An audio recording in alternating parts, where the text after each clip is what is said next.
Tita Lavinia of Tita sa Pageantry, and for this episode, I will be discussing Rabiya Mateo's surprise departure to the US for the 69th edition of Miss Universe. So please make sure you stick around, please subscribe to the channel, as well as hit that bell notification button for your weekly pageant fix. But before I start this video, I just want to remind you all that I am on several platforms. If you want to support this channel, please go ahead and support me by following us at Tita's of Pageantry. I am also on Laika. But if you wish to also support this channel artistically as well as technically, I have my details below, such as PayPal and GCASH. But yeah, if you want to get first dibs on my thoughts or other pageant news, I am also on Patreon, so you may want to consider being a patron, and all of my details are in the description box. So today is April 9, and as you all know, guys, today is also a very important day for the Philippines because we celebrate our Day of Valor. But for a lot of the pageant fans, especially the Filipino pageant fans, it was a different celebration altogether. Not only did we get a treat in the afternoon, we got a surprise in the early evening. Now, on April 8th, what happened was that I posted a little bit of a question on the Titas of Pageantry page. Now, this is something that, we've been doing on a regular basis, posting questions that might come up on the international stage so that it would involve our followers, because a lot of our followers are actually quite smart. So I posted a question on Asian hate because I know that this is something that is a really hot topic right now, and for Rabiya, who will be flying to the United States, I'm pretty sure this is something that will be discussed. So there were some really very good comments on that thread. In fact, some of the comments are complete, concise, and could really stand on an international stage. So what I did in the afternoon was that I sent Rabiya a link to the Titas of Pageantry post so she could read or browse through the comments and maybe add to whatever training or whatever knowledge she has on Asian hate. But she didn't reply the whole day, and I figured out that this one is leaving very soon, so she must have her hands full. She must be super busy. But late at night, she acknowledged my message, and she did mention that she was so busy. In fact, she and her team finished fitting at midnight of April 7th, which is around April 8th. And of course, this is something that I understood because, they were already pressed for time and they had to bring all of the all of her luggage together. And then she said, out of the blue, Tita, I am scheduled to leave on April 9th, on Friday. I was like, oh, that's sudden. But of course, again, I kept my mouth shut because I wanted the fans to have that experience. If I was concerned about a little bit of something, I was concerned that the fans might feel a little slighted that they were not kept in the loop of her send-off, or because there was no virtual send-off to begin with. So I was a little concerned on how I would diffuse the tension because as we all know, some Filipino fans can get very clingy. So I said, yeah, if that's going to be the case, I'm just gonna let you guys do all the talking. I'm just gonna let you guys, I don't know, do all the pasabogs that you can. And I wasn't even thinking of her OOTD. I was just thinking, go to the airport and leave the way you plan to leave. Because I think one of the rationale in not having a send-off was for, of course, time constraint. And of course, when you have a send-off, there will be questions on designers or items that she will be bringing to the United States. And I'm pretty sure that at that time, they didn't have everything ironed out completely. So they probably didn't want to have a send-off or a virtual send-off arrangement wherein they would be put in a position and answer questions that they don't have answers to. So maybe they were also trying to keep things on the down low. Now, another reason why I think they moved the date a lot earlier is because number one, it would be safe for Rabiya to be there after Miss Universe rolled out a number of guidelines on what the girls have to undergo before they even compete at Miss Universe.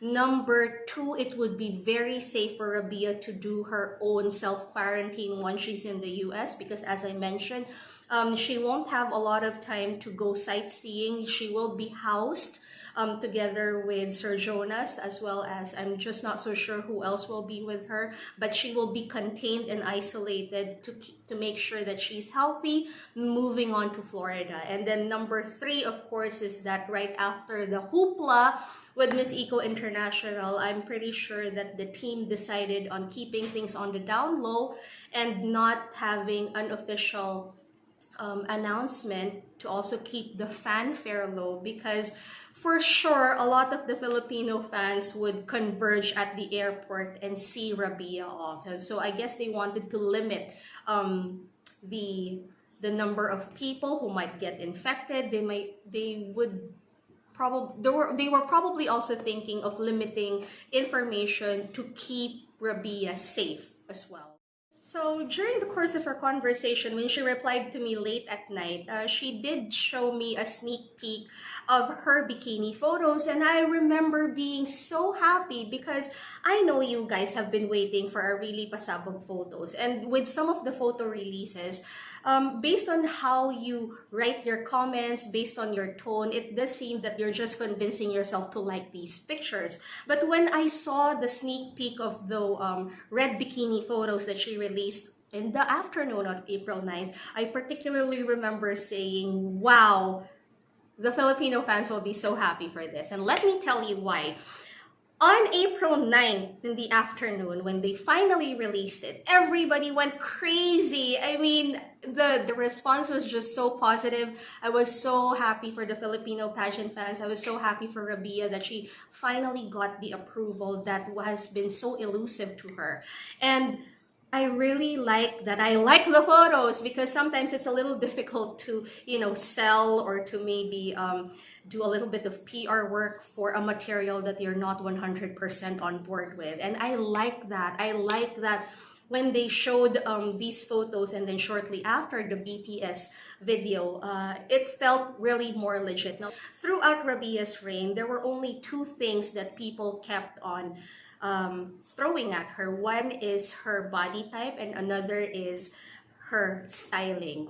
But when she released these bikini photos, it ticked the two boxes that needed to be ticked to make sure that she has a holistic preparation for Miss Universe. First of all, the photos were really sexy. I think they got the right saturation of hair and makeup. Now, of course, the makeup is still a little theatrical because they did a little bit of that 90s look with that overlined lips, with that very, swimsuit illustrated type of look. But it was really sexy and it showed Rabiya in her healthy body, in the body that she worked really hard for. I also really like the photo because even if it was processed, even if editing work was done, and of course editing work was done, it wasn't too much, it wasn't overkill, and it really showed a more realistic image of what Rabiya actually looks like. And it is so positive to look at Rabiya in those photos, and she doesn't look puny, she doesn't look like a teenager anymore. She looks really fit, she looks really, her proportions now look really Miss Universe ready. When she left, I wasn't really expecting anything, and I am being honest. It's because by this time, whatever preparations or whatever glitches or whatever like little things or little mumblings I've been hearing about Rabiya's prep or lack thereof, I've surrendered everything. I told Rabiya, I guess now is the time for you to surrender everything to the Lord, surrender everything to your training program, and to trust whatever training program you have at this time, because there's really very little that can be done by now. it's just really nice that when you see their social media feeds, not just of Rabiya, but the people who have been helping her, it seems that everything just came together the last minute. She had her swimsuits ready, she had her clothes, her gowns, as well as some cosmetics also coming from Pia. So it was really nice that if she felt a little frantic, if she felt a little worried, if fans felt worried that not a lot of attention was being given to Rabiya, then everything fell into place before she left this evening. So when images started arriving of her in that immaculate ensemble, I will be telling you more about that later on. I was really relieved because I know people were still high from Samantha Bernardo's performance. And I know that the pressure level for Rabiya and her team to do really well was really, really high because Samantha and her team really did an amazing job in only 20 days, and it will be inevitable for people to keep on digging and keep on bringing up the fact that Rabiya won last year. So I myself did not pressure myself to pressure the team because I wanted to keep a safe distance because, like I said, I surrendered. Everything now is, Rabiya. So when I saw the footages, I was so excited. I was a little emotional as well because I knew of the struggles of how Rabiya got to where she is now. And I knew of other things playing around, from people trying to diffuse the tension, to people trying to conceal what exactly is happening, to people trying to splook everything that's happening. So it was a little difficult also to be on the middle ground, knowing that you have information coming from other fractions and they're not necessarily on the same page every time. So when I saw that she looked divine earlier, I was really, really happy because for the first time, we are seeing Rabiya and her styling potential. For the first time, she is at par with all of the other Miss Universe representatives that we've sent in the past. I was really happy because in Tagalog, hindi siya napag-iwanan. So let me give you an idea on who were responsible for that look. So first of all, it was a look that was super fresh. It was young. It was aesthetically pleasing. It had everything Filipino, but it was contemporary and it was really fashion. And why wouldn't it be fashion?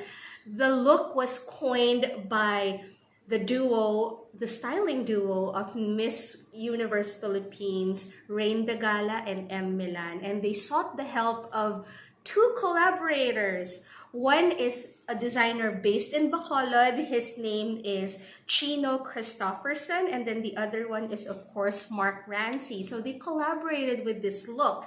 They called this look the Perlas ng Silangan look. And of course, there was no shortage of pearls and crystals, and it was just everything that I love. If you know me by now, you know I love my crystals, you know I love my sparkly things. So it was really nice because I love the asymmetry of the whole ensemble. I love that your eyes went on different areas of what she was actually wearing, but it wasn't jarring, it wasn't competing with each other. Everything just seemed really harmonious. So apparently, Chino Christopherson was in charge of the embroidery and the make of the top, but it was actually Marc Rancy who did the draping and the pants as well. So if you notice her pants, they were really nicely cut pants because it made her look tall and made her look lean. And yeah, it gained a lot of approval from a lot of people because people started realizing, hey, she's not that, small in stature. She looks really confident and she really looks, like a beauty queen this time. So what is also interesting about her whole look is that her hair was perfect. It wasn't in that crazy, Victoria's Secret wavy hair because, you have to be realistic. You're flying for 16 hours, and I like when they dress the part, but then it looks realistic as well. So yeah, kudos to that. I love her hair. I love her makeup. I will note that there was a little bit of a controversy, although I didn't get to learn about this. I was hiding under a rock, but she wore a copper mask. Not a lot of people were super happy about that. I'll make you do your research, but apparently it's not so safe. I don't know if there was an official announcement that you're not supposed to wear a copper mask, but I keep on like reading this in the comment section, and I think that was their only critique on the whole look. But other than that, everybody was like super happy about it. Her jewelry is by Luna by Drake Dustin. Now, if I'm not mistaken, I'm not so sure if they have announced this already, but I think Rabiya is the newest endorser for this jewelry company. So yeah, I think I read that somewhere. Please correct me if I'm wrong. But what they did was a modern barong. You can see that it's very evident. It's embellished with pearls. It's with crystals. I like that it is clean. I like that it's very detailed. But I also like that it's very subdued. Like, it's not screaming, This is, by the way, her pre-departure outfit. So by the time that she arrives in the US, of course, she will have another look. And by the looks of it, by the number of luggage that she's bringing with her, I think she's good to go in the wardrobe department. And what I also like was that it was dignified, it was presented nicely, nothing was screaming, and I also, by the way, like the absence of those high profile luxury brands. Like what I mentioned earlier, I appreciate it. I'm not too keen on having the luxury brands make up the majority of our representatives' wardrobe. So yeah, kudos to bringing in more Filipino brands and more Filipino names. Another thing is that although it was a move that might have followed Kat's example, or maybe Sam, it was totally different. It was Rabiya. It was fun. It was quirky. It was youthful, but still very elegant. So yeah, kudos. According to Chino Christopherson, when he coined this look, he said that a woman who can pull off a barong exudes confidence. And I agree. If you wear your country, if you wear something that's well made, beautiful, and dignified, that definitely adds to your confidence factor. Now, as with Marc Rancy, he did mention in a post that we want to achieve a look that is classic without losing the cultural integrity of the traditional barong. I think this is very smart because a lot of designers right now, when they deconstruct the Filipiniana, when they deconstruct the barong, they go a little overboard. So I like that they were able to maintain the integrity of that cultural wear, that it did not deviate too much by sacrificing